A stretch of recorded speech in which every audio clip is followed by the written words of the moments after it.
I still remember the first month I started leaving at contract time consistently. My coworker and teammate stopped me in the hallway one day and accused me of not being a team player. She asked me to start staying late again so we could work together because we needed to quote unquote get caught up, but I reassured her that I was actually caught up. In fact, I was ahead and that I'd be happy to meet with her sometime during the school day. She let me know that wouldn't be enough time and that if I wouldn't stay late with her till 6, 7 p.m. like I used to, then clearly I wasn't a team player.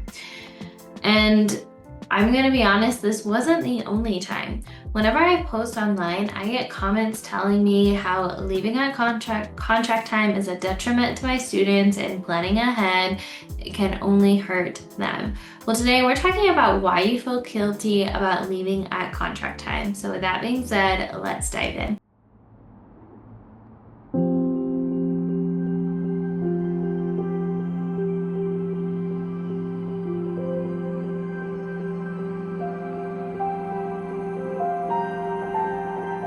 So let's talk about where this guilt comes from. So society norms say that in order to be a good teacher, you have to work hard, overwork, and work into your personal life.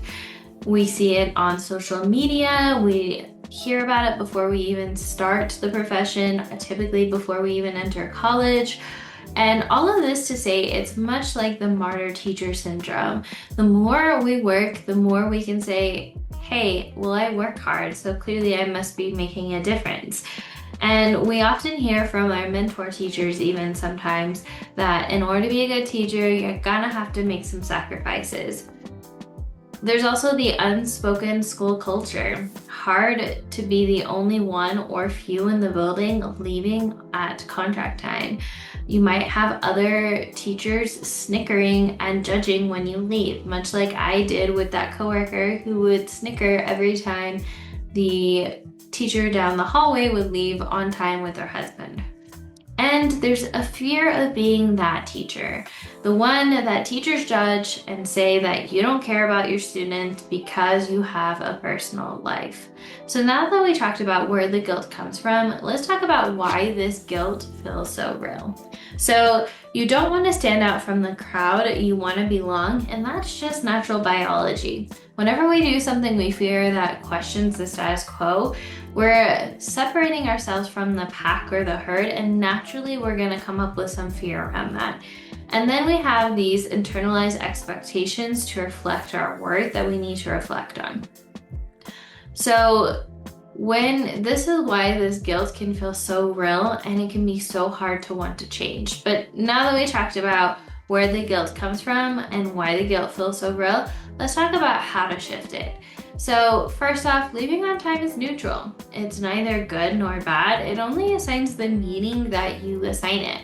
So for example, if I am somebody who truly believes that leaving on time is bad, I'm assigning that meaning to leaving at contract time. Whereas if I'm somebody who thinks it's a good thing to have personal boundaries, then to me that's good. It doesn't naturally start either or. It's whatever that person assigns to it, the meaning it assigns to it. So with that being said, guilt is learned and it's not ultimately true. When you feel guilty about leaving on time, it's something you've learned by picking up on societal norms. It's not something that is necessarily true or ultimately true. It's not written in the stars. It's not, predestined to be a bad thing. It's just something you've learned over time. So ask yourself this: what makes a good teacher a good teacher? What makes a bad teacher a bad teacher? Why are you leaving at contract time? Is there a reason behind it?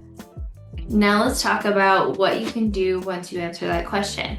So for example, maybe you just had a baby and you're looking at leaving at contract time because you need to start prioritizing your identity as a mother. So what I recommend doing is make that the why you leave on time and set a timer for contract time every day. And under the labels, under the alarm name, I like to list the reason why I'm leaving at contract time. So this could be number one mom or number one support for Atticus. Maybe it could be fittest teacher in the building or fittest teacher in the world, or it could be best wife ever. Whatever it may be, but give yourself a reason as to why you're leaving on time, and that'll be your reminder, hey, this can wait till tomorrow. I've got other things and other identities that I need to wear right now. So as a wrap up and a recap, we talked about where the guilt comes from when it comes to leaving at contract time. We talked about why that guilt feels so real and how to shift it. If you found this week's content helpful, make sure to check out the prep guide. If you're looking for a starting point on how to maximize your time on your prep so you can start leaving at contract time, definitely make sure to check this out. And if you're looking for a story where a teacher who's an overachiever goes from being that teacher who is constantly staying late to that teacher that other teachers ask, what's your secret to leaving at contract time?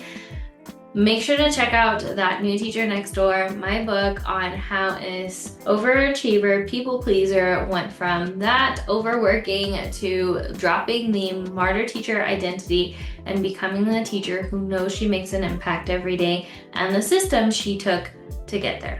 So make sure to check that out. And if you access that book, you get access to my Leave on Time Now challenge, which is a 3-day challenge that'll show you step-by-step leaving at contract time. If you want to take it a step further and you're looking for a community of like-minded teachers to go along the journey of creating systems in your classroom, make sure to check out the Present Teacher Circle. It is my framework from transforming different areas in your teaching career to run automatically, things like classroom management, communication, data and grading, lesson planning, etc. So make sure to go check that out.